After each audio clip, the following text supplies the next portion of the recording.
celebrating the world's most popular sport. This is Ultimate Soccer. And now your host, here's Soccer Steve. Oh yeah, oh yeah. Oh yes, oh yes. Wasn't that everything I thought it was going to be? And don't you agree that's everything I told you it was? Because I tell you what, that was a magnificent way to finish qualifying. And I tell you what, when I'm happy, I'm standing up. When I'm explaining, I'm on the other side of the studio, sitting down.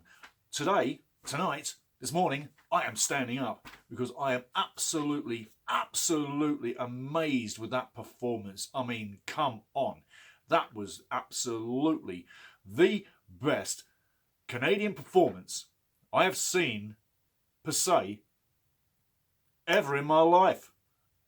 I mean, let's look at that. And before we do, let's pay homage to that best ever Canadian crowd ever for a Canadian game. 27,000 fans nearly in that stadium. There were Panamanian fans there. Let's pay them respect. Let's pay them big respect. But there were 27,000 in the stadium in Toronto. The word got around and that place got filled out. And again, I'm telling you, Voyagers, Red Patch Boys, U Sector, you Canadian fans in Toronto and Greater Toronto and those that travelled in, because there was a lot of people that travelled into that game. Big up to all you. Big up to all you, because it was absolutely the best night in Canadian football I've ever seen. I've loved tonight. I've absolutely loved it. I'm probably not going to go to sleep tonight. That's how big this is. And some of the older fellas in the world in Canadian football, we've not witnessed this before. We've had decades of barren years. I know guys like Craig Forrest and all the likes of, and Jerry Dobson, and I could go even further than that. And Dero, we're trying to, well, enough about Dero, but you'll see soon. But I've been contacted with the Canadian heroes of the past and the present for a long time. We never had it like this. And all the Canadian granddaddies in soccer are just absolutely ecstatic that we are absolutely arriving in the world of football. But I could go on and on and on and on. But I tell you, are you happy? Because I know I am. I'm ecstatic. This might go on a little bit, but let's get straight to it. Looking at the game, like I say, best crowd ever, BMO Field, flags flying everywhere, loud and proud. It was absolutely wow. Amazing. We start the game really good. You're thinking, hey, we got some flow going early on in. The guys are looking confident. Things are going to be good tonight. Things are looking good, just like this Canadian scarf, yeah? Oh, yeah. I'll show you that at the end completely, but what a beauty. What a beauty. Anyway, we're looking good in the game. Oh, and then all of a sudden, after 4 minutes, Blackburn ties one in. Someone lost their man. Remember I told you keep an eye on the guy? I'm not going to give up who lost their man. But I know who gave up their man, who lost their man, who didn't track their man. That's why they scored. Doesn't matter. That certain person made up for it in the game majestically. So you make a mistake, you make up for it. Bada boom, bada bing, you keep moving. Were you worried when we went a goal down? Were you worried when we went a goal down? Honestly. I was not. I have faith in this team. I saw the structure of the game. Panama were good when they had the ball. When they didn't have the ball, it was a disaster waiting to unfold. So what I said to myself, hey, it's just a matter of time before we get a goal. And it was just a matter of time. We went a goal down after 4 minutes, yeah? 24 minutes later, it's a 1-1 game. We get to half time and it's a 1-1 game. And fair dues, we are seeing one-way traffic and it's all going to Panama's goal. Croupeau in goal has really nothing to do. But great game. And we are in the game. Really in the game. The fans are in the game. The crowd noise, especially when they sang the anthem, I nearly had a tear in my eye when this happened. I nearly had a tear in my eye. I've got to tell you, when the national anthem was sung at the start, the volume of the national anthem at BMO Field really made me nearly choke up. I was so moved with the Canadian passion when the anthem was singing. And I'm telling you right now, yeah, mate, I'm telling you, I was moved with Canadian patriotism, because I love this country. It's everything to me. What am I wearing? What scarf am I wearing, bruv? What scarf am I wearing, bruv? Know what I'm saying? This is me. This is us.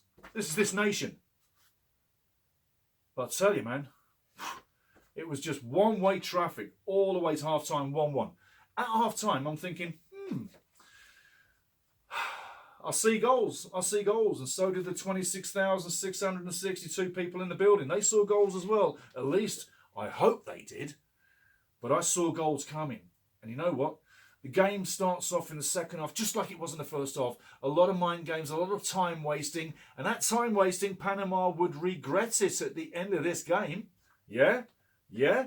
I know you're sitting there during the game going, would you stop wasting time? I know, but you've got to chill. It's CONCACAF. That's what happens in CONCACAF. The head games, the mind games, the little kicks off the ball, little spits in your face, the little snot ball at the back of your head. It all happens. Don't tell me it doesn't, because it does. It's all part of the big rig. But second half is just like the first half. One-way traffic for Canada. Bada boom, bada bing. You know more things are happening.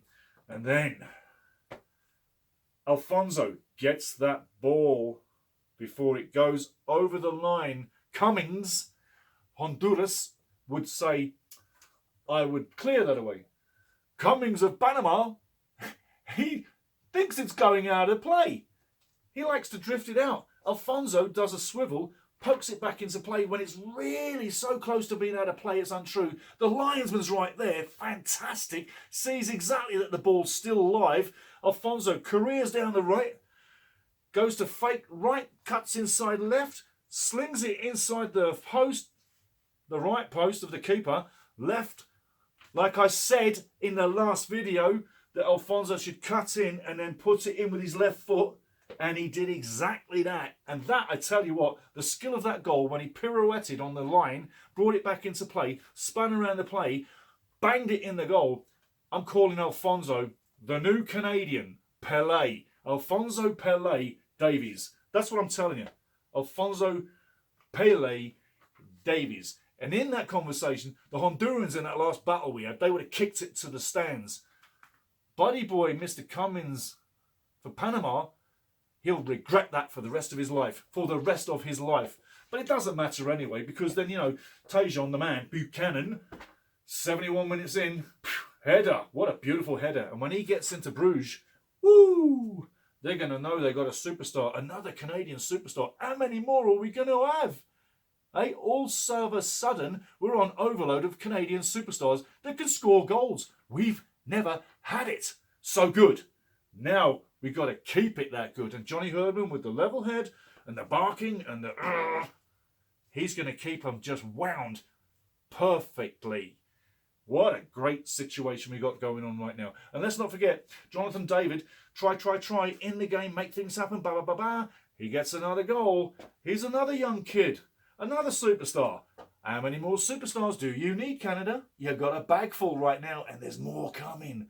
I've seen what the youth program's bringing, and it's scary what Canada's going to be, man. I tell you, it's a good time to be Canadian, yeah?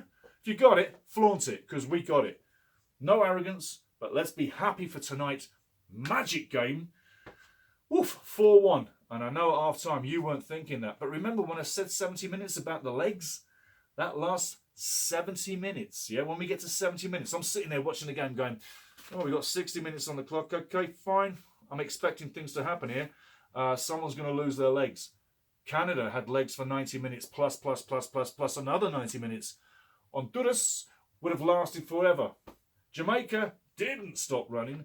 Mexico kept battling with us. But Panama, they had nothing left in the last 20 minutes. Nothing. And I told you, we would take this in the last 20 minutes. And that's exactly what happened, because you see the strength in what we've got and the fitness of what we got. And we got young guys that just do not stop running. And they're running teams into the ground. So the last 20 minutes, we're literally mopping up because the other team have been run ragged. We got a great program. We got a massive program. Anyway, before we forget about it, we're sitting in third. It's a fantastic program. I wished for the draw win. And we got the draw win. I'm going to guide you again in the next phase in November. That's Costa Rica on the 12th and Mexico on the 16th in frozen, icy, nasty, cold Edmonton, where I'll be wrapped up at the games, watching them and telling you what's coming and telling you how it's going to be. And hopefully we get some more points, because points make prizes. And the prize of this whole thing, the qualifying prize, is Qatar 2022. And as we shut down for phase two, don't want to be rude, phase two, Lance, you'd know what I'm saying.